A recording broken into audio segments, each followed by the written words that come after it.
今日我哋講下點答 Paper One Reading 嘅問題。嗱，如果你係小學生，又或者係初中生，轉台。點解呢？因為 DSE 嘅要求咧就唔使寫完整句子嘅，即係唔係一定唔好寫，而係可以唔寫就唔寫，慳時間啊嘛。譬如我問你 What is the name of the teacher? Mr. Chiu 咯，就唔係 The name of the teacher is Mr. Chiu 啊！你睇下你寫多幾多字，嘥晒啲時間。好，咁啊，以下俾幾條問題你睇下，你識唔識用 DSE 嘅方法，好慳時間咁攞足滿分先。第一條 What did Google just seamlessly build? A full AI workflow 咯。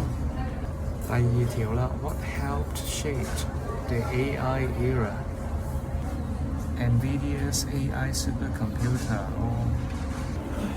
第三條最後一條啦 Which company launches a tool that could replace textbooks? 答案就梗係一隻字啦 Google 啦。咁你明白 DSE 到底係要求你點樣答 Paper One Reading 嘅題目未？最緊要簡單，字睇清楚，同埋最重要唔好串錯字，唔需要寫完整句子嘅。